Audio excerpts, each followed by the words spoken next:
the chair of the Killam School Building Committee, I am just going to introduce some of our people here, and then we'll have them introduce others, and then if everybody can just go around and say their name and kind of who they are, what perspective you're coming to this meeting from. So I'll start with our OPM, our Owner's Project Manager. Susanna Young is our project manager. Derek Osterman is our executive project director. So they are responsible to watch out for us, right? So they're our eyes and ears, and they protect the town. Not that we're going to need protection from our designers who are fabulous. So Jenny Katajamaki is our project manager, and Lee Sherwood is one of our designers as well. And I'm going to let them introduce our site people, and then we'll just pass the microphone around.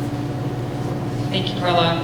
I will let you guys introduce yourselves.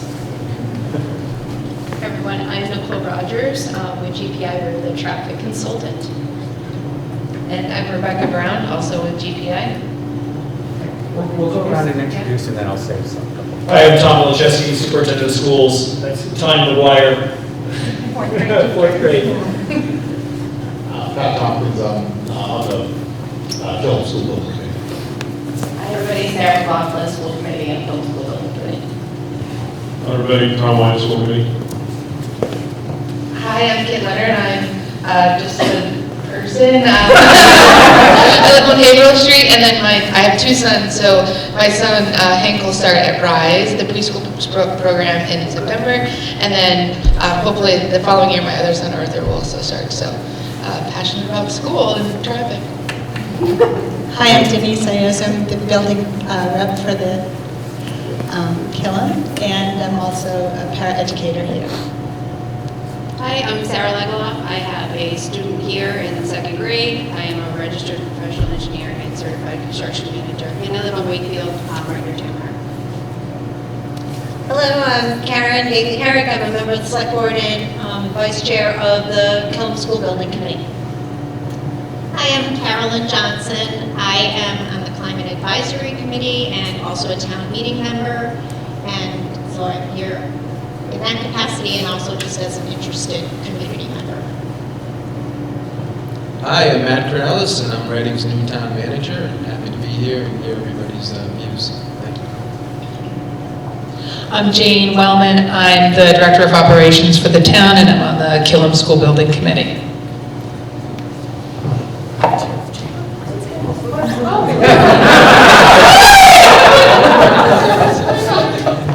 I'm Lindsay Fulton, the principal of the Killam.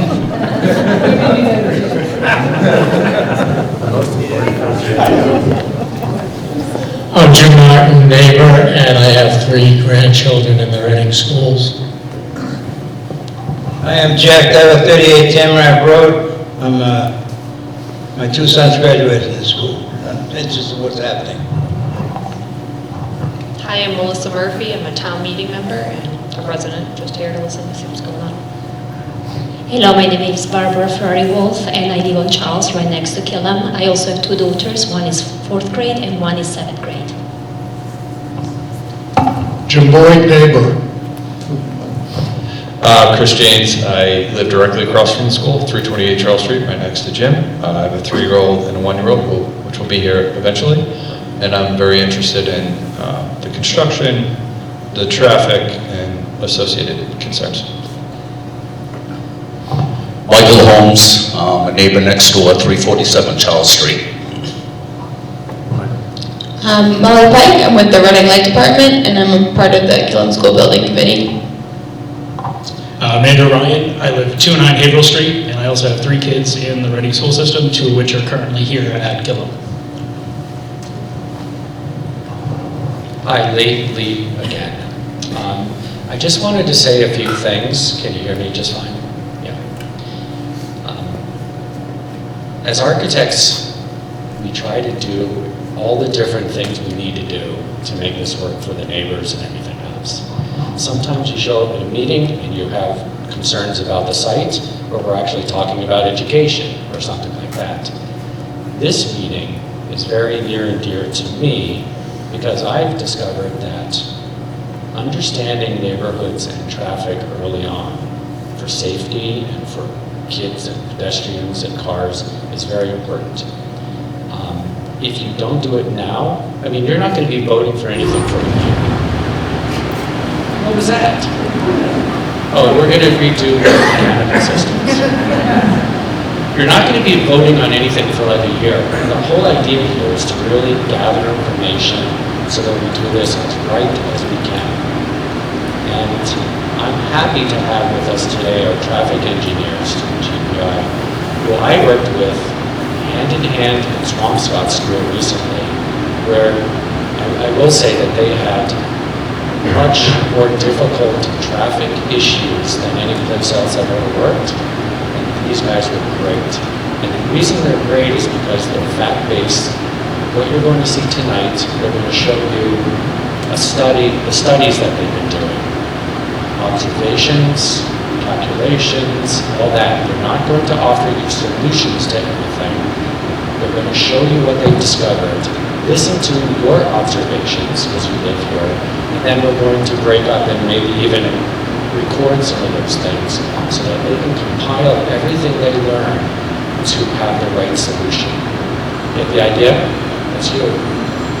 So that, I just wanted to kind of warm you up and say, you know, this is not the last meeting. We're actually going to do this, go away after we learn, and then come back and present to you some solutions that we've come up with.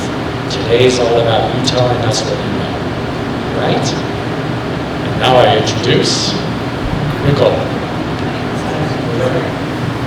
So, a few folks say this hearing's tough, and I know this came on too, so we just tried. Yeah, keep it right here. Got it. I'm Jenny. Again, I'm the project manager for the project. I asked Lee to say this, but he never listens to me, so I got to do it. I just want to say before we start about the enrollment, I know that's going to be a big topic tonight, and our traffic engineers are going to talk about some enrollment options that are being considered. So I just want to explain up front what that is. So the design enrollment for K through 5 of the future Killam School is 455 students. It's a little bit more than what it is today. There's also an option being considered of combining all of the pre-K students in the whole town, all the RISE programs, and bringing them all to this site in the new building. So that could be up to 180 students in that program. So that decision has not been made. We're looking at the option and we're looking at the impacts, and part of that is looking at the traffic impacts. So I think I'll leave it there. Thank you. Alrighty. Just to reiterate, can everyone hear me all right here? Okay. Just to reiterate, my name is Nicole Rogers. I am joined by my colleague Rebecca Brown tonight. We are from GPI, the traffic consultant working on this job. Our office is actually just in Bloomington, so right down the road, not too far from here. You know, like Lee mentioned, the focus of our meeting tonight is really just to share our observations with you thus far. We really want to get your feedback. Is there anything that we missed? Are we accurately capturing what's going on out there? So I'm going to give just a quick presentation tonight, and then we're really going to open it up to the floor. Seems like we have, you know, a good mix of residents as well as parents here. So definitely we want to hear kind of both sides of that and make sure that our recommendations, you know, have solutions for both groups here. So after I'm done with my little spiel, you may have noticed when you walked in, there are some boards on either side of these tables. So we can ask questions, you can go right on those boards. There's little sticky notes if there's anything that you want us to be aware of. And then our team will obviously be floating around available to answer any questions that you may have. So with that, let's kick it off tonight. Just a quick rundown of our agenda today. I will start off by just giving a brief overview of the study area and what we as traffic engineers are really focused on when we do these big school projects. And then we'll kind of get into the existing conditions. So we've done a lot of data collection to date. We'll touch on our AM arrival and PM dismissal observations, some of the surrounding roadway network inventories that we've done, We'll touch on the crash history as well as the traffic and speed studies that we've conducted along Haverhill and Charles Street.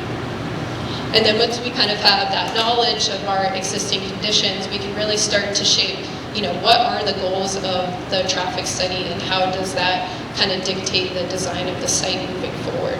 And we'll kind of touch on some of the very, very preliminary recommendations that we're kind of starting to think about and how that kind of dictates the future. And then obviously we'll open it up for discussion. So first things first, our study area. So as traffic engineers, we're really looking at two things. First is on-site, which is our figure to the left up here, and that is bounded by that yellow-orange kind of border. And on-site, we're really looking at ways to improve circulation and accessibility. And what I mean by that is really looking at how do vehicles, pedestrians, and bicyclists access the site, how do they move around the site, and how do they exit the site. So we really want to make sure we're making that as safe and efficient as possible. And then kind of a broader area, we want to look at the larger roadway network. And why we're doing that is for a few reasons, but most importantly, identify any safety concerns off-site, any accessibility concerns, like is it limiting, pedestrians accessing the site or bicyclists. Really, our main thing is really to identify any areas regarding traffic flows, or are there, areas where traffic is disrupted during peak hours, associated with the school, and really just looking to, improve congestion and multimodal safety and connectivity.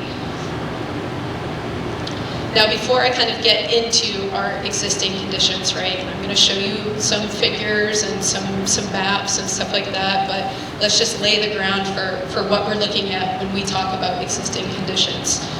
So like Jenny said, we have around 420 K through 5 students enrolled in Killam now, and an additional 30 pre-K students. And you'll see this figure to the right, that is the Killam Elementary District, and most, if not, many of those students actually reside within this district now.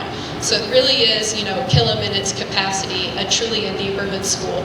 So it lends itself to accommodate walking and biking, and there's just a little bit more predictable traffic patterns associated with a neighborhood school as compared to, a town-wide school.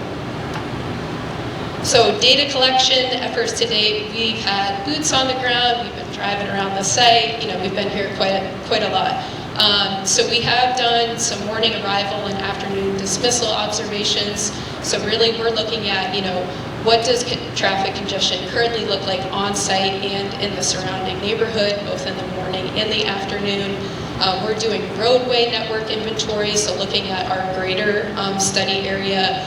We're looking at sidewalks, crosswalks, intersection geometry, speed, school zone signage, everything like that.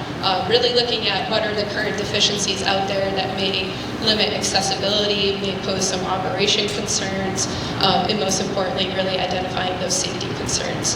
And that kind of lends ourselves to, the crash history. So we pull crash data from Mass DOT.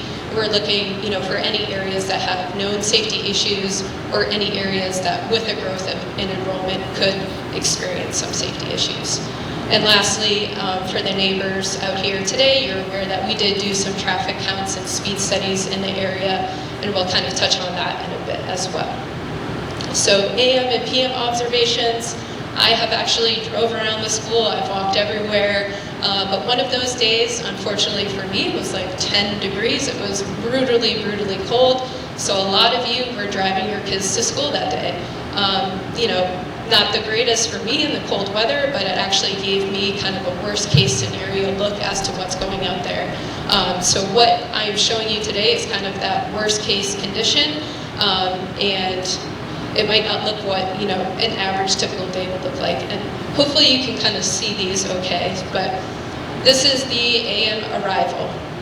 And really what we can see here, your blue dots are that northbound queue on Charles Street, and that's extending just shy of Wakefield Street, and then you have a southbound queue on Charles Street as well, extending just shy of that Dana Road. So this kind of, depicts the queue and the congestion in the AM at its peak.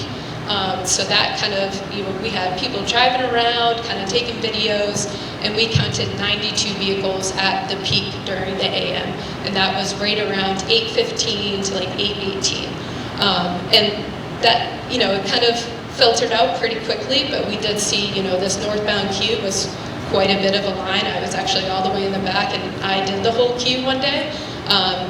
So that is definitely important to note. And then we definitely saw a lot of on-street parked vehicles as well throughout the neighborhood. Those are depicted by those black dots on the screen. So we definitely saw some on Charles Street, Haverhill Street, Boswell Road, Dana Road. You guys are all familiar and very aware of what's going on. But definitely a few things struck out to us immediately. And hopefully you can kind of follow these pretty easily, but we'll start at this northern crosswalk that's just north of the exiting driveway. So this crosswalk has a lot of frequent crossings, and that actually results in longer service rates and a longer queue.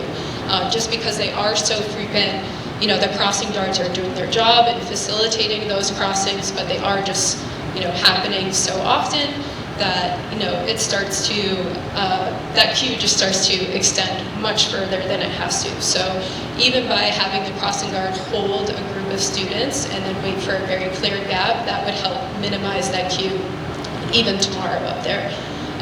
This driveway, as I'm sure you all know too, has a very sweeping curve, and that crosswalk is slightly offset. So you're a parent, you've been sitting in that queue for 5 minutes, you're ready to hit the road.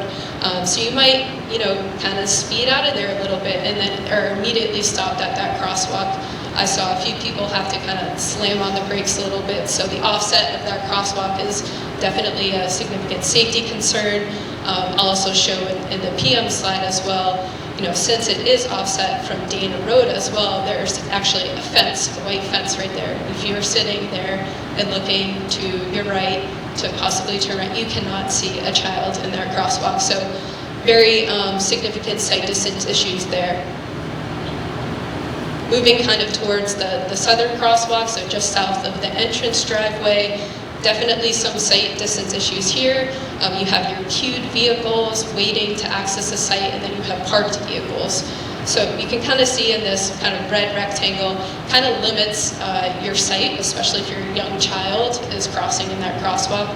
So definitely something to consider there as well. Parked vehicles on Charles Street. We did observe quite a few vehicles parking up. There is kind of like a steep embankment up. There's no curb reveal, there's a grass buffer, so it does allow parents to kind of mount to that grass buffer, and in some cases they're encroaching the sidewalk. So right there, that poses a very significant safety concern for our children who are walking to school. And then, like I mentioned, at the height of the arrival period, that queue was extending just shy of Wakefield Street. So when we do start to talk about a potential growth in enrollment, we want to make sure that that queue is not extending into the Wakefield Street intersection, nor is it extending into that Dana Road intersection. Both of those intersections do have quite a bit of turning movements, and we would not want to have a gridlock situation on our hands. So coming up with solutions to either take those vehicles off the street and onto the site, or kind of coming up with some other creative traffic solutions there. Also during the AM, and we'll see in the PM as well, there is a on-street parallel parking bay on Haverhill Street that parents can access. I definitely saw it a few times. You can see it in this top left photo here. Parents weaving in and out of those parking spots. I'm sure you all know Haverhill Street, pretty large regional commuter route, sees some pretty high speeds, so that weaving in and out definitely creates a safety concern. And then moving to the mid-block crosswalk that is just north of the school, this picture says 1,000 words in my opinion. In this red block here, we have a vehicle that's parked very close to their crosswalk, and you cannot see a child waiting to cross there. So definitely, as we move forward with the site design and the off-site improvements, making sure that we're addressing these site distance issues, traffic calming, stuff like that. Now in the PM, things are completely different. very chaotic. Parents are not allowed to access the site, so everyone has to park in the surrounding roadway network. So you can see all these black dots represent a parked vehicle, and it spreads quite a bit. So this was the peak period in the PM, so this was right around 2:48 I clocked it at, and we saw 115 vehicles parked off the site. So definitely Charles Street, Boswell Road, Dana Road, Haverhill Street, just a very different environment. And so now not only do you have a lot of parked vehicles off the site, you have parents who are either waiting for their children, if they're old enough, to come meet them at their cars, or the parents are having to get out of their car, walk to the site, collect their child, and walk back to the site. So now we're seeing a lot more pedestrian activity in the PM as well. So PM dismissal observations. These pictures also say 1,000 words. You have vehicles parked on both sides of the street, specifically north of the school on Charles Street, Dana Road, and Boswell Road. And for those of you who live in the neighborhood, you are aware of how narrow your roads are. When you have vehicles parked on both sides of the road, it makes it almost impossible for that two-way flow. I was, trying to just go in and out of every road, and Boswell Road in particular. It was so tight, and you kind of had to weave and yield to the other vehicle coming head on. So a situation like this, obviously disrupts the flow of traffic, but also poses some safety concerns. There's a heightened risk for sideswipe collisions, head-on collisions when you're in that kind of yield environment on a narrow road, but also, poses some emergency vehicle access issues as well. God forbid a fire truck or an ambulance had to get through during this time. So like I mentioned earlier, that crosswalk that's slightly offset, this picture in the top left that is coming out of Dana Road, and that crosswalk servicing the school is right to the right here. So you can see, you can't see a child in that crosswalk. That's very significant there. We also see this picture on the bottom left, that's on Boswell Road. So we actually see a child crossing here, but the vehicles are parked so close to the intersections and the crosswalks that they block the view of especially very small children waiting to cross. So as traffic engineers, we're looking at way to restrict parking very close to those intersections or crosswalks, whether that's through curb extensions, signage, enforcement, kind of things like that. PM observations, we definitely saw the same thing happening on Haverhill Street with that kind of weaving in and out of those parking bays. And then in the PM, you start to see cars extend that parking area, and they actually end up jutting out into Haverhill Street, as you can see in this top left photo. So not only are they really in the travel lane, but they also are completely blocking that bike lane as well. So definitely a safety issue there. And similarly as the AM, we do have vehicles parked on Charles Street, kind of mounting that sidewalk. And I was actually just driving around before this meeting too, and Dana Road in particular, those sidewalks are absolutely awful. So same thing happening out there. Definitely working, as traffic engineers, how do we improve that? Curb reveals and just allocating that space more efficiently and more safely will help that. So kind of on-site stuff done, surrounding roadway network. Like I mentioned earlier, we're really looking at this in terms of, we want to identify any safety, any accessibility, any connectivity issues of students accessing the site. So, definitely Killam, as it is, a neighborhood school, lends itself very nicely for kids to walk and bike to school. So we looked at all of the pedestrian and bicycle infrastructure that is in the surrounding roadway network. So you'll see the blue is the sidewalks, there's a bike lane all along Haverhill Street, and then we looked at all of the crosswalks and the pedestrian ramps servicing those crosswalks. And you will see here, the surrounding area, big thing is accessibility. So a lot of these ramps are in poor or fair condition. You have some crosswalks that don't even have ramps, and therefore they're just completely inaccessible. You have a curb, so that's just a tripping hazard for young kids first and foremost. And then you have, this crosswalk, which is right out in front of the school. You can see these ramps. They have very steep slopes, and therefore they're inaccessible, not ADA compliant. So definitely something that we need to consider as engineers, and especially for young children, walking and accessing the school. We also looked at, the whole roadway network in terms of, intersection geometry as well, and looked at all of the other crosswalks in the entire area. So kind of run through this quickly. Some of this I already touched on in our AM and PM observations. Some of this stuff, is just a continuous deficiency all day long. But this mid-block crossing all the way to the left of the screen, this is just north of the intersection of Haverhill and Charles Street. So this is one of those locations where there are no ramps at all. So it's just curb, no way for people to really cross to get to the other side. There is static signage, like pedestrian signage available there, but it's really lackluster. It doesn't really grab your attention. And, there's quite a bit of speeding on Haverhill Street. So as you are approaching the school, you don't really see that crosswalk, and it is utilized by students. So we definitely want to grab, drivers' attention and make them slow down and be aware of the crossing. Moving, a little bit to the right of the screen, kind of in the middle here, this intersection at Haverhill Street and Charles Street. Definitely poor sightlines to the north. I was, driving this whole area over and over and over again, and the sightlines combined with the speed on Haverhill Street make this kind of a difficult situation here. You also have like a very large turning radii coming from Charles onto Haverhill onto Charles Street. So people can, make that turn pretty quickly, and then they're right at the school. So something we would consider is tightening up that intersection, slowing down those turning speeds, and just kind of making those sight lines a little bit better at that intersection.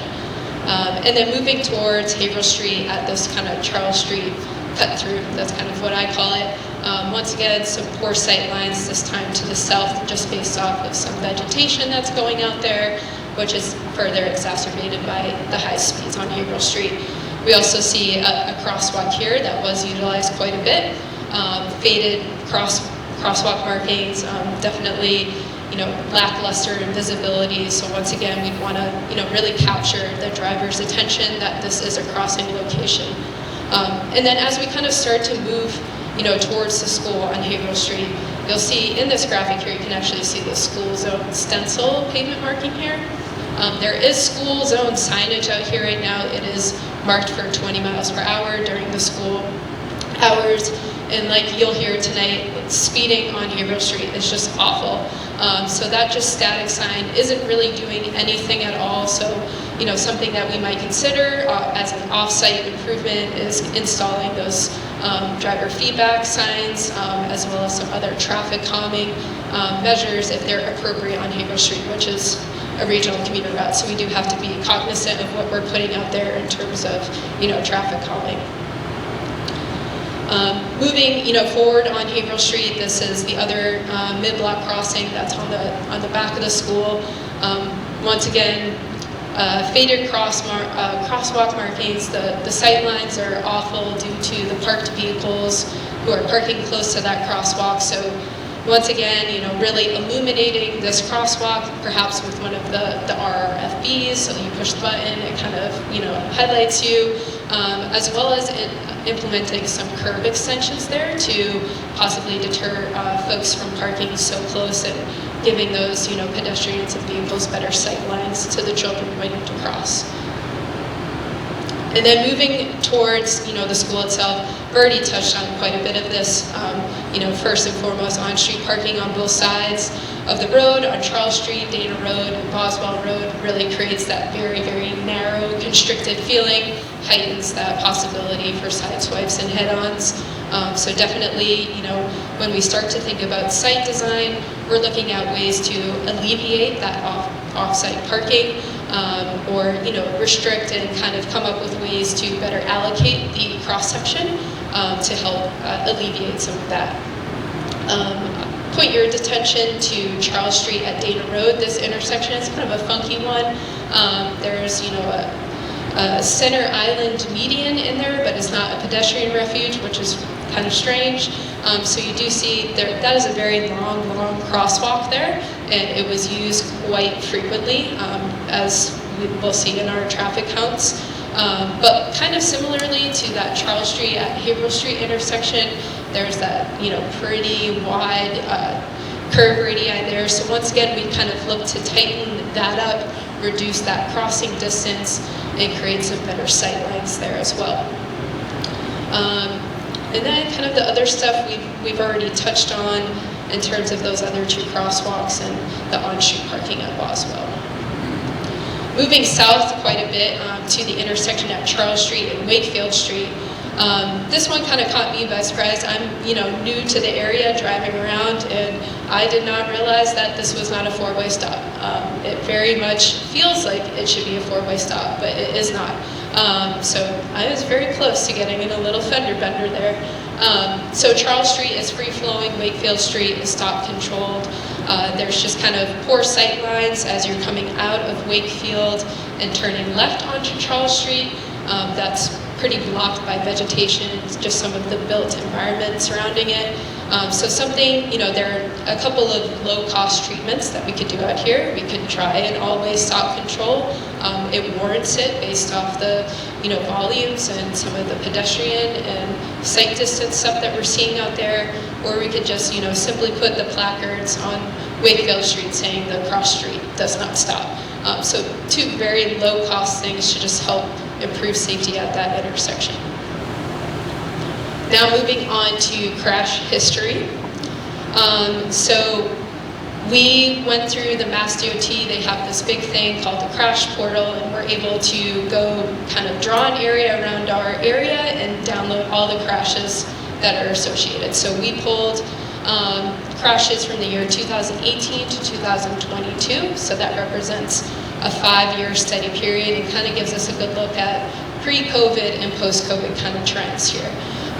So while we are looking at a high frequency of collisions in an area, we really want to focus on the crash rate. So crash rates are the number of crashes per the number of vehicles entering an intersection. It kind of gives you an apples to apples comparison across intersections throughout the state.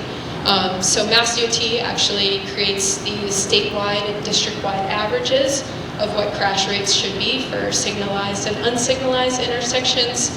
And when we start looking at an area, we really want to see, are there intersections or segments that have crash rates higher than those averages? And when we do, that kind of gives us a pretty clear indication that a safety issue is present out there. So in our highlighted yellow, we see that that intersection that I just touched on, Wakefield at Charles Street, does experience a crash rate higher than that statewide and district-wide average. And when we start to kind of dive a little bit more into that, we see that most of those crashes were angle-type crashes, which kind of coincides with that presumption that everyone is going to be stopping. We also kind of moved to this segment on Charles Street between Haverhill Street and Boswell Road. This segment also received a crash rate higher than the statewide and district-wide averages. We saw that 60% of these vehicles 60% of these crashes, involved vehicles hitting parked cars. And it just so happens that 50% of those happen during school dismissal and drop-off times.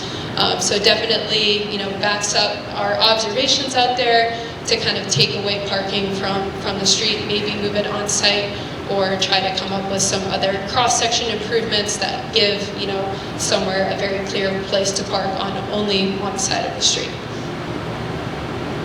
So traffic counts and speed studies. So if you do live in the neighborhood, you know that we did conduct quite a bit of traffic counts out there. So the blue dots, these represent intersections that receive turning movement counts. And essentially that is, we have cameras out there and we're trying to see how vehicles, pedestrians, and bicyclists move through an intersection. So that data will come in handy as we start to do some modeling down the line. We're looking at, what intersections have operation deficiencies today, and if we were to, grow that enrollment, what would that do to those? What would that added traffic do to these intersections? We also collected ATRs, which are designated by these little black lines, and it's kind of what you see out on the road. There'll be those 2 black tubes. So those count the volumes and the speeds of vehicles going over them. So this is where, things kind of really step out to us. So on Haverhill Street, like I mentioned, there is school signage out there. So during the times of arrival and dismissal, that is a 20-mile-per-hour speed limit. And we do see during the AM arrival and PM dismissal time, those speeds are almost at 40 miles per hour on Haverhill Street. So that's double what they should be. Very, very clear indication. Safety is a key concern out here, especially when you have young children accessing the site, using those mid-block crosswalks that are very lackluster in visibility, and when you have that weaving kind of scenario with the parking. So definitely something we want to consider. And kind of similarly on Charles Street, the speeding isn't as alarming as on Haverhill Street, but it has a lot less volume, right? And you can still see here during the AM arrival and dismissal, those 85th percentile speeds are still pretty up there, especially in the AM as high as 28 miles per hour. And that is very significant. The difference between 20 and 25 and 30 is a lot when we're talking about pedestrian-related crashes. So anything we can do to slow vehicles down as they approach the site and when they're within the confines of the school zone. So kind of just to wrap up and give a summary of what we're seeing out there, and hopefully it's what you all experience on a daily basis. We're getting it right, but we're definitely seeing pedestrian safety is definitely the utmost importance. Parked cars are encroaching on sidewalks. We have parked cars blocking the visibility of crosswalks, and just a lot of accessibility issues directed towards those ramps. Off-site, queuing and parking during the AM, there is a bit of a queue that we would want to help alleviate. That off-site parking, it's all over the neighborhood, kind of creating those really narrow, constricted roadways, and that heightened potential for crashes there, and also emergency vehicle issues. And then, like I just mentioned, Haverhill Street in particular, the speeds and the volumes, but speeds on Charles Street as well. So we know what's going out there now, right? We have a good handle on that in terms of safety and operations. But what would happen when we start to grow this enrollment, right? This is something we need to consider. So we kind of have, the K through 5, we have an existing 420 students, like Jenny said, that could go up to 455. This represents a net increase in 35 students, and from a traffic perspective, that will cause a very, very minimal impact on the surrounding roadway network. I think it's like 6 or 7 cars in the PM, so really nothing. It's when we really start to look at this potential to have all the pre-K students town-wide start to access the Killam site. So this graphic kind of does a good job at displaying that, right? Now you have parents and students accessing the site from all over the town, so a lot more vehicles accessing the site. Pre-K students, they have, they just take a little bit longer to load and unload from their vehicles, so that's something that we need to consider.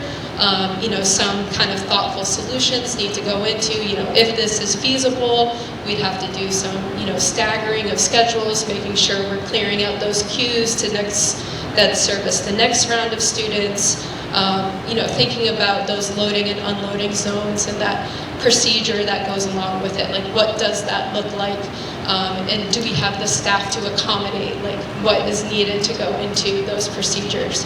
Those are all things that, preliminarily we're starting to look at. We really want to give the community, both the parents and the residents, something that's going to work for everyone.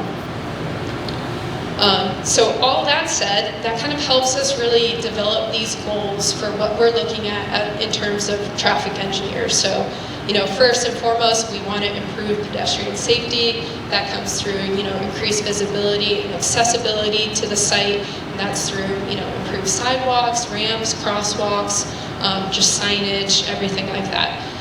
Definitely looking to alleviate some of the off-site queuing and parking. We definitely want to take, vehicles at least restrict them to one side of the street for parking, and maybe those go on site. So when we start to look at those options, some of those circulation and unloading things, that's kind of what we're thinking about. Improved access and egress, so we're looking at, roadways that are well suited to accommodate all of this, traffic, both now and potentially in the future with the growth. And then obviously looking to develop a strategy that accommodates both the K through 5 and a potential pre-K option. And also, providing a solution that meets both groups in this room, right? Parents and residents. We've definitely heard, sides of both, and we want to make sure that whatever we do is accommodating both groups. So some of the, preliminary things, once again, very preliminary, but when we start to think about, what does it look like on site? And really we want to make sure that we're minimizing vehicle and pedestrian conflicts. We're really improving walking and biking to the site, so that's both on-site and off-site. Providing on-site queuing, storage, and parking to kind of help alleviate some of that neighborhood congestion. And then, really limit access and egress on Haverhill Street due to those high speeds and high volumes. And really, maximize green space. We want kids to have, a nice, place to play. So we don't want to be taking up the entire site with all of our traffic going through. So it's really about finding that good balance for everyone. And with that, I'm kind of done with my spiel now, but we really want to open it up, and we want to hear from you. So a few questions to think of here. Did we accurately capture what's going out there today? And if we didn't, what are the things that we missed? Where are they? We need to hear from you. You access the site or experience the site on a daily basis. We don't. So it's like your feedback is so important. And then, some things to consider. Would you prefer parents to park, to drop off or pick up their students and then walk to the site? Or would you like parents to remain in their vehicles and drop off or pick up in a dedicated zone? And does your option kind of change by the grade level that your child is in? We want to know, do you want all pickup and drop off to occur on site, or is it okay for, some vehicles to be in the neighborhood? We do understand that this is a very community-driven school, and that parents do like, getting out of their cars and going to pick up their kids and talking to the other parents. And we want to make sure that stays intact. And then, what are your thoughts on off-site parking? And walking to school? Are there areas that you think are better suited? Are there areas that you think we should completely avoid? We definitely want to hear from you, and any feedback is greatly appreciated. So with that, I'll kind of open it up to the floor if anyone has any questions.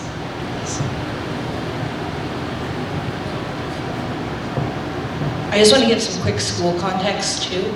So preschool currently starts dropping off about 15 minutes after K through 5 does. I think that would need to remain, or the schedule would definitely have to stay adjusted because there's no way they could be in that current queue.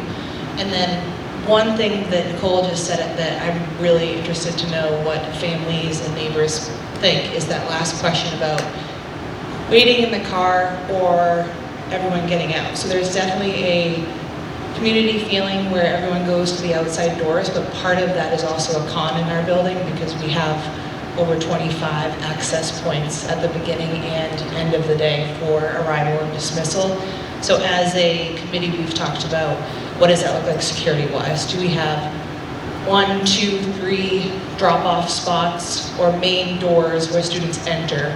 And if so, does that change how families are pulling up to drop students off, or are we still parking and walking students? So I'd love to hear the opinion on that piece too. Excellent. And just so you know too, we do have, boards on these 2 back tables here. One is that larger roadway network, and that one is pretty zoomed into the site. So if afterwards you want to grab pens and mark them up, jot down any thoughts, please feel free to do so as well.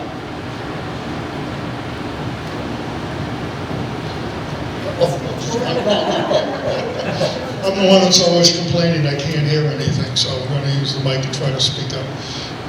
First of all, you haven't told me anything I don't already know. My house is right across the street from the school, so I'm very familiar with it. I think talking about dropping off and picking up, they do a great job at drop-off in the morning. They really do. I mean, I would say the majority of parents do drop their kids off, and principals out there every morning making sure that flows through here. At pickup time, it's a whole different story. Parents start arriving at 2 o'clock, and you're not going to be able to stop that, I don't think.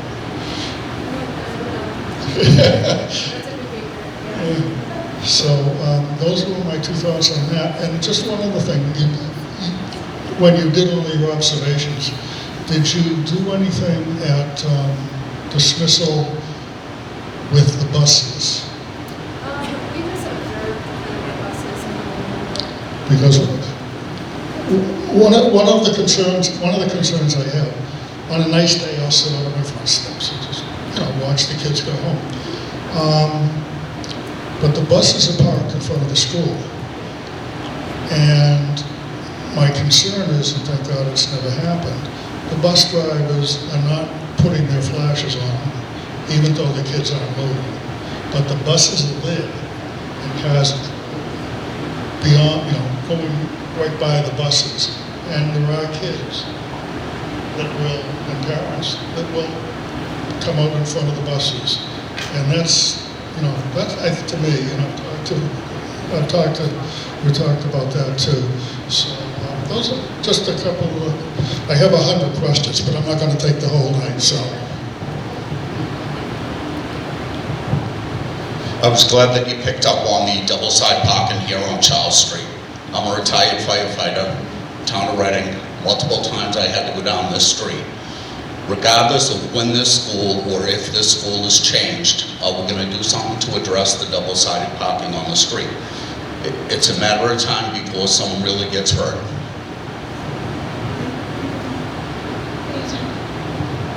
Hate microphones. Signage is a great idea. People ignore the signage. Because there are some signs out there, and people continue to park.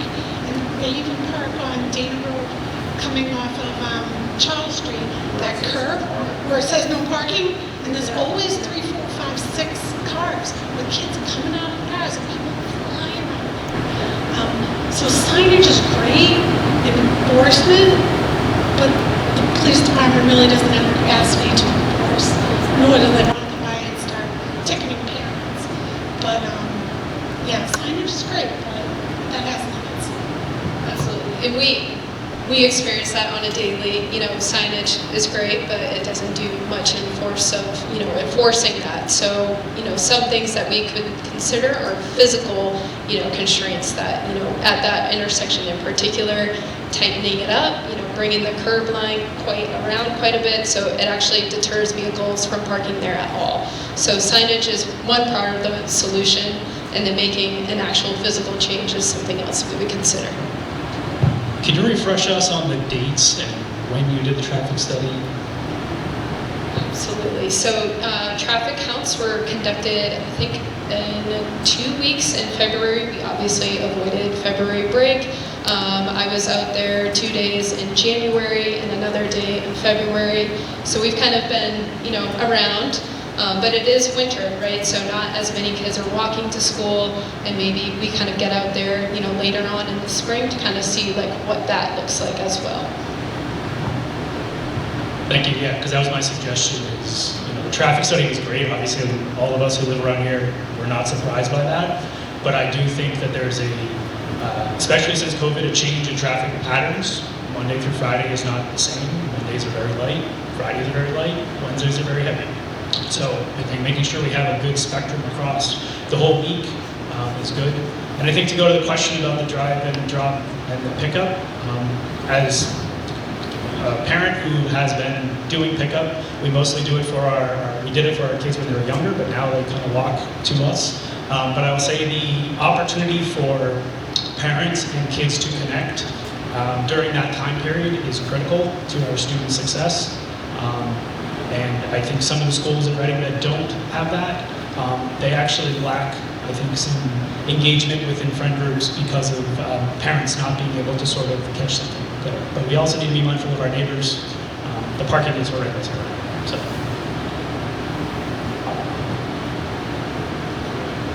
Okay, so I live 311 Charles Street, so just up here, and back in 2019 I actually contacted Town Hall, and I wrote actually a letter. I went up because, again, I was walking to school, and literally it takes me 2 minutes to walk down, but I was afraid of walking down and having my daughters walking on the sidewalk, because like you notice, people park literally on the sidewalk. It would drive me crazy, especially at pickup time, where I would be afraid of a door opening while my daughter was walking. It's just, and that continues. So again, I contacted the town, I talked to several people, I was ignored because nothing has ever changed. The sidewalk is in awful conditions, and again, I walk with my younger, now I've been walking down here for 7 years, and again, still today, my daughter is in 4th grade, I always tell her, please be careful, because it's just the way it works, and you don't even think about kids biking. How many times I see people, children biking, parents with strollers, they cannot get through when the door is open.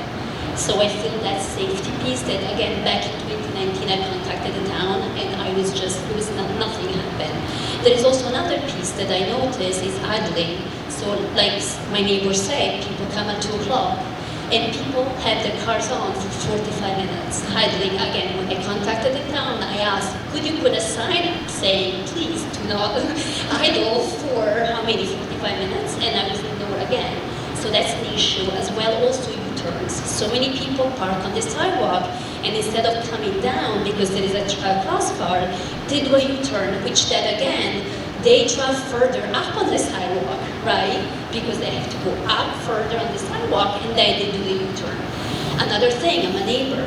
How many people had blocked my driveway? So there is that piece of people, or blocking half of it. It's not full. And I had several people blocking my whole driveway, telling me, oh, I didn't know. It was your driveway. So many people who did that. And so there is that, and I feel like there's something else that I'm forgetting. Even in the morning when I get out from work, I drop off my daughter, I go back home, and I need to get out of the driveway. I always need to park my car parked out so that I can safely, and even that though, with cars parked and car coming down, I often think, am I gonna get into an accident just by getting outside my driveway? So again, there are many things that I feel that are big problems. Yeah, the U-turn piece, absolutely, do you mind if we take it? Excellent, yeah, that is wonderful. The U-turns, I did not see that, so that is great to know. Charles Street, yeah. Hi, I'm Chris James. I'm directly across from the school. First, I thought your presentation was excellent, so it was very informative, a lot of good data. So you had asked a question about what the community, I think it was, would you prefer the people park and walk, or just, I'm of 2 minds. I'm directly across from the school, so I am cognizant of what I'm looking at, honestly. But then I have 2 young children that will be going to school. I think a happy medium, right? Like I think to the point that was made earlier, I do think it's kind of nice when you see parents and they're talking to other parents and their children are walking. It's not safe, to all the points you eloquently put forward. I think there's a lot of work that needs to be done to slow things down.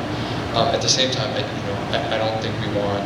I think the backside, which is where the school is now, will be there'll be some playground or something there at some point. I wouldn't want that to just be asphalt and just, you know what I mean, like that's so just some. And then one last point is I am just a little concerned. I mean, the numbers that were raised earlier, that is a massive increase. You're talking like a 30% increase, just basic math, 150 or whatever, it's a 485, it's like 35% increase in the number of students, and then cars. I mean, it's just a very, I think we should just call that out. Like that is, and I know you did earlier, but that is a very significant increase in the number of cars, which puts more pressure on all the things that you're articulating. So. Thank you. I thought your presentation was great. I think we need to do a little bit more on the crosswalk at Dana, because I've been out running on a Saturday and almost been run over, like word comes out of Dana, but no one stops at the crosswalks on Charles at Wakefield. Because I live on Wakefield between Charles and Haverhill. I walk most days. I've seen, pardon my French, the shit show that is the parking. It's quicker for us to walk, but it also depends on everything being plowed in the mornings. There's days that it's plowed on Charles all the way up to Pearl, and I'm trekking through a foot of snow. So I think that's one big thing, but it's coming, I walk back on Charles in the morning, but the sidewalk and the curb is scary, just as an adult. I can't park, my neighbor's mother lives on Charles, I can't park in her driveway because I'm never gonna get out, like if I'm running late, but I think there's a lot of things, but even when you say the fire truck, my dad was a firefighter for 40 years in Westford. They can't get down the street, I think, now with when you have the crosswalk sign up. So it creates a lot of challenges for this side of town, you know, just the pressure, but like you said, adding additional preschool in, plus the stress of those parents coming from another side of town. I'm friends with one of the moms. She drops off at Rise at the high school and has to get here for 8:15, and the amount of stress that's on her every day is massive. So I think that's the other thing we need to look at is, yes, we're pulling the kids potentially to Killam. Do they have other students that they're also trying to get to school? Because that adds a lot. But I will say, you know, I do like the connections of Killam. It's a very special community. I think a lot of parents that are here, you're out there, you're chatting, you know people, you see them around town. But I also don't trust my kid walking, because there's no sidewalk on Wakefield. So for him to walk, I mean, most of us walk, our kids will drive. That's a good point. That absolutely should be full stop. That is so dangerous. But I think you see the turning, like if I'm coming up Charles towards Killam, I have to take a right to get to my house. Like, it's very hard to make that turn because the car on Wakefield is kind of in the middle. Like, I don't know if anyone's noticed that, but I never thought of a four-way stop, but to me it makes sense. I know it'll aggravate people, but I mean, the four-way stop is so scary. So yeah, I'm like kind of happy that you had a personal experience with it as like a traffic person in your time here. But okay, I have lots of thoughts. This is amazing. I mean, I live here, I agree with it, but I learned a lot, so thank you. It's what a cool job. Also, it's amazing that you guys are just asking us what we think, and I think listening to, you know, maybe us just being like, this sucks, like help us fix it. I think that's a hard position, so thank you, I really appreciate that. So my son right now is in a school in Bedford, it's a Montessori school, and so their drop-off in the morning is like, literally, they should have like planned the COVID response. It's so efficient. The teacher comes to your car, which obviously I have no resources, it's not, that's just not really feasible, but like drop-off takes 4 minutes, and it's a circle, and you go and you get out, and so it's a different, you know, spot, and it wouldn't work here, but you know, with kids in car seats, little ones that can't get themselves out, it's a very efficient process, and I love it. I think there's an important aspect of the community with dropping off that I think that you're definitely considering. I also think the security aspect is very important, so it's sort of a really big decision. Just trying to look at everything else that everyone said. I should have taken notes, because this is it's a hard decision. I think understanding for me sort of more about the buses and how that is, and how like if there's a circle, or I don't know, but dropping kids off is, yeah, that's it. I'm gonna keep going if I don't stop. Anyone? Just a little context on the buses too. So in the morning, there's 2 buses, main buses, besides the Boston President bus. They arrive usually around between 7:40 and 7:50 a.m. That's usually a pretty quick drop-off because it's so far ahead of other families arriving for the queue. But in the afternoon, to Mr. Boyd's point too, that's right along the handicap spots that we have. So if anyone's picking up students in those spots, they would have to back into the bus. I do that often, honestly, if I have, and I'll wait behind the buses because I know better, but most people do not. So it's us physically putting ourselves in front of cars that are now going by the buses.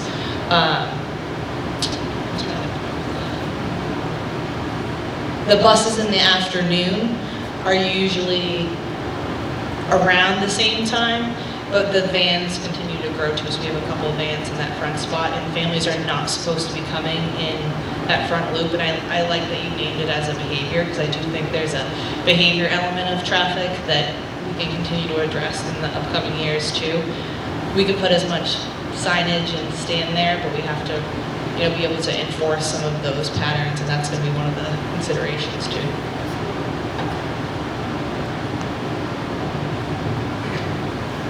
First of all, thanks, and we're going to keep going, but I want you to know that for the traffic engineers and for us, your complaints are liquid gold.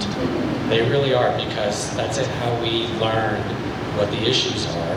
And if you identify with what she's saying, that means that she's done most of her job. But it's always been our intent to take what you say today and add it to their information. That's why we're here. There are 2 or 3 things I wanted to say that doing schools we almost always end up doing to solve problems. Number 1, while you only have 3 buses, we almost always separate bus loops and car loop drop-offs and pickups, which you don't do right now, and you can see all the problems with that. Even if you just have a few, knowing that they can park to the side and wait is a whole new world of safety. The next thing is that balance, or that question about how many cars are on the streets and how many we can actually get on the site. There are ways, you're very clever, there are ways to kind of balance that and get half the cars off the street, put them on one side, and then get a bunch on the site, and keep that kind of community feel that you have. Those are the kinds of things we're going to look at. And the last thing I wanted to address, we very clearly mentioned the pre-K idea of RISE coming here because it has its pros and its cons. Its pros as a district are amazing, to have a pre-K program in one place, like the senior center, but for little kids, because that program could benefit from that. But we want to tell you what it means. And when you saw those numbers, you're right. The way I've seen it solved in the future, in other places, which may or may not happen here, has to do with schedule. So if we come up with some kind of pattern that works for both, the pre-K and the K through 5, you can imagine them happening not simultaneously, but one after another, so that it clears your streets. But the great thing is that Nicole and her team, they can do models of these things. They hit a button, I don't know how to do it. They hit a button, the cars come by, and it goes, well, you need 26 minutes between for that to clear. They can really do that. And that's the kind of stuff that we rely on them for. But if you have any more questions, please ask them now, and then we'll want you to mark things up. Actually, this is for the superintendent. Because this school is going to be much bigger than the school exists, are there any plans to do redistricting and have more kids coming to the school in regular education classes?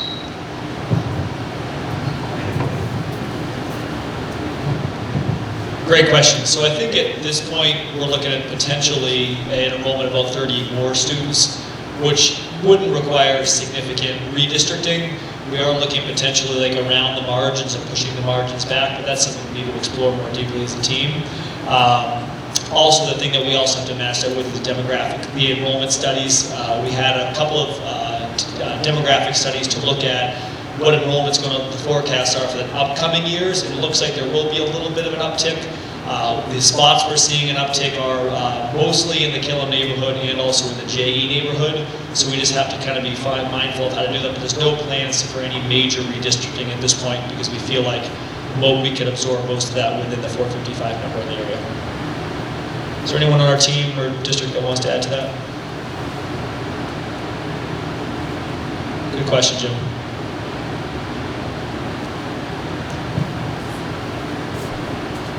Just for a little history on the exiting, probably about three years ago, the sign for the no left turn was put on. So you can just imagine what it was like before that. People going left and right whenever they So that's been I think, an improvement. I mean, I've been here a while, so. Excellent. And another example of signage not always working, because we definitely saw a lot of left-turning vehicles. I think just to go back to what I was saying about the drop-off, I think you definitely got to look at the demographic. It's mostly I see the younger parents of that grade. And just another anecdote to kind of put in there. So very frequently as we're driving our kids to school, we'll see families park on Boswell and walk their kids in. So they cross in front of us at Boswell. Then we make our way to take the right to do a drop-off. They cross in front of us again to go because they're going to this whole side of the road. Then we're going through the drive-drop, and guess who we meet again on the other end? The same family crossing us again. So these families are hitting us three times, and I think it's also important to think not just about.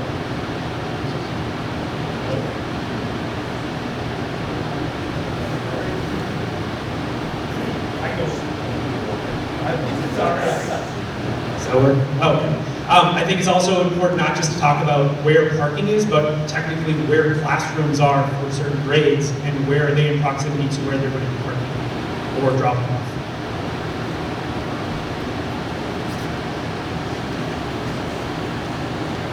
I think to add on to that, you get a lot of the kindergarten, first and second grade parents standing outside the door, I think more than the third and fourth, but now you get the second graders also going to find a sibling. So even, and I understand the security thing altogether, I over here, that's what I deal with all the time, but if you could do specific points, but maybe grouping by grade, the younger kids together, but maybe the sibling location, so the sibling forgets not to bring the person up to walk by them, which does happen. My sister's kids go to a Catholic school in Pennsylvania, it's timed by grade. 8:05 is this grade, 8:10 is this grade, and it works. I know we couldn't do that here for the staffing, but somehow come up with some plan, but I think it's the younger kids who see being walked through the doors. Then I get to the text them, it's space to get on. But the bigger kids are then trying to get other people, and they don't want to see their parents. So I think that's the thing, is focus on the younger kids, because those are the ones who parents are more apt to get out of the car, I think. Yeah, absolutely. So at the same time, though, the older kids that the parents will in the car, right, are on the side. I will too. So I think, again, we get tricky, it's tricky. Yes. Yeah, and I will say, I drove the other day because it was raining, I had to drive someone home who was on Charles Street. I think I was the only parent that actually shut the car off. And I was there at 12:20 being like, oh my God, this is ridiculous. I was on Maple Street. You shouldn't have to get there that far in advance to actually get a parking spot close to the house. I just wanted to take what you're saying. It's like, there's such a difference between AM and PM, which some of you have said. We usually have very little issue because of the flow of AM. When people come, they drop off, they flow. That's going to be our easiest problem to solve, no matter how many cars there are. Really just kind of, believe it or not, it's like a 15-minute period.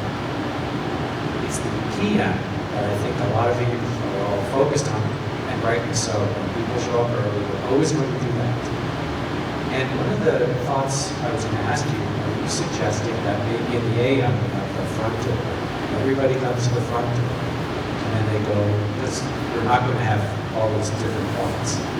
Maybe in the PM, it's more like we have those 3 or 4 places where we can come out and wait and disperse. Is that something that you might be suggesting? I think so, but I think in the warmer weather, the kids are out playing. And so the playground and the location of the playground is really important to pick up. Maybe not drop off, although they do play in the mornings, but they don't have time to play too much. Right now, we did recognize how we have all these kids and parents waiting by doors all around the school. And we just can't do all of that anymore. First of all, it's unsafe. It's kind of like, I haven't seen that in so many years. It's wonderful. But I do like the idea. And we want to maintain some kind of welcoming feeling of having these areas, you said grade based, like maybe K-2 is here. 2 or 3 places where we can accommodate the playgrounds there. Does that sound like the kind of place you're going? You don't have to answer. I think it's really hard to tell, right? I think you really do need to see how the project, I think it's really hard to say. I think you will need to see the design, how the school is designed. I think it's kind of abstract right now. It's like, yeah, it will be like that. You need to see it in concrete how it will work. So I think it's just hard. maybe so. I think so. I don't know. Maybe not. But I think but if you show me a design, I think I could say, yes, maybe that would make sense, but just like that,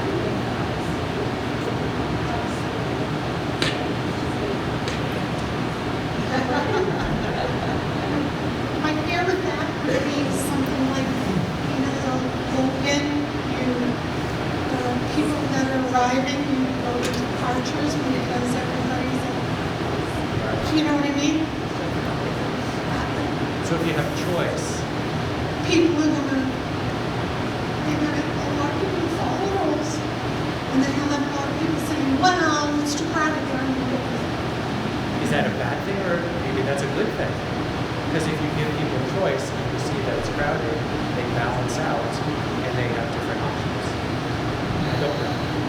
But that's an interesting thought.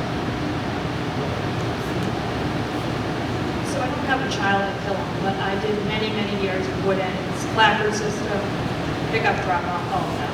So the option in the afternoon is you could do placard, which is a rolling pickup, or they had two spots where they dismissed the kids otherwise. And I will say that worked very, very, very well. And drop off in the morning was phenomenal.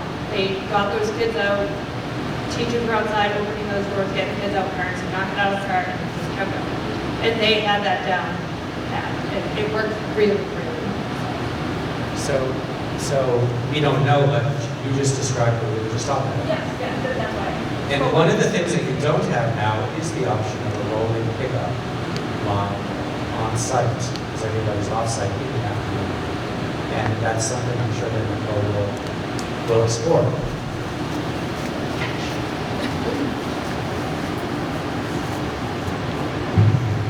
There's many solutions with that, but Woodend is much smaller than Killam. So I just came from a building with over 500 students, and we had a bus loop, and we had parent pickup, and we tried the placard system during COVID, tried so many different ways, and it was very hard to get 500 students out safely in a timely manner. It took a very long time.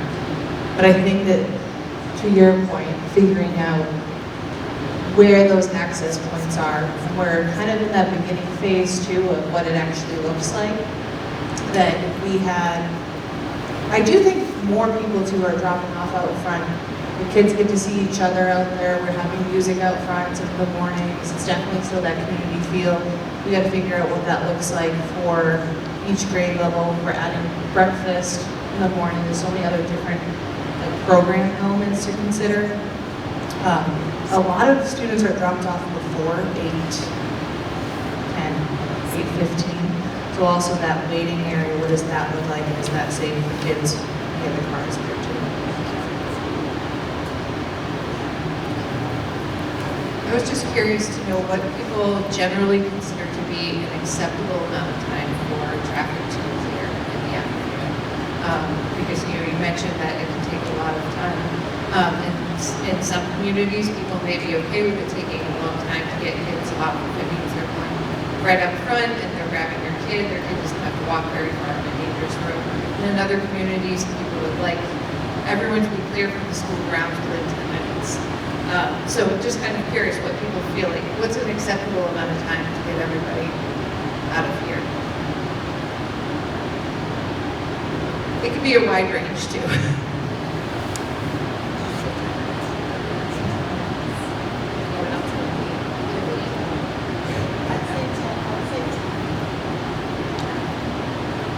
Anyone else have any thoughts? Very generally 10 to 15 minutes. Yeah. Anyone else have any questions, comments? I feel like right now, because again, I'm a neighbor, so around 3 o'clock, I feel like I can, right now, I feel like by 3 o'clock, I feel like I can leave, I can back out of my driveway, still being careful, because then we still have the children coming out, but definitely I see that cars, so I feel the 15 minutes, it's reasonable. And it happened, I feel like right now, by 3 o'clock, it's okay. Things clearing out right around that 3 o'clock. But definitely people are arriving at 2 o'clock, so something to consider. Anyone So I think we want to just take a few minutes, if people want to, just landed there. If people want to stick around and kind of just talk your ideas out, if anyone, maybe isn't comfortable with speaking them out loud, if you want to either mark up on either of the boards what your thoughts are, or just come by and talk to us a little bit about things that you've experienced and the ideas that you have. As Nicole mentioned, the graphic that's over on this side of the room is the more blown out study area that has all of the intersections that we had looked at. And then the one over there is more zoomed in right on the school, kind of looking at right around the school area. So we'd like to welcome everybody to come over, chat, mark up the plans as you would like to, and I'm going to hand this over to Jenny because she's got her hand up. Just want to thank everyone for coming, and our next community meeting is April 1st, here. Same time, same channel, same place. And we will be presenting what Jim wanted to see tonight, which is some site planning options. So we're going to be showing some proposals for how to deal with and address some of the concerns that we've identified tonight. We wanted to make sure our strategy here is to understand the issues before we try to solve them. So it's a two-step process. Hope to see you. Are you considering placing traffic light? Is that part of where? The volumes right now don't work. I don't want to. Yeah, the volumes right now don't warrant a traffic signal, so it's right now not something that we're looking at. Thank you. Also, any changes on Haverhill Street? A number of years ago, we changed the speed limit and ran into problems with that. Any changes that are recommended by you on as far as Haverhill Street goes? Does that have a similar to Mass DOT? Yes, I do believe Haverhill Street is Mass DOT jurisdiction, so yeah, we would have to be coordinated with them. But that is something that we do carry through the ordinance, so. Before you all leave, if you would like to get project updates, please sign in and give us your email address on the sign-in sheets just over there. Thank you. The website. Oh, and yes, thank you, Carla. And visit our website. There are project updates and historical documents and all kinds of fun things at killamschool.com. Real simple, easy to remember. Thank you. Thank you all very much for coming.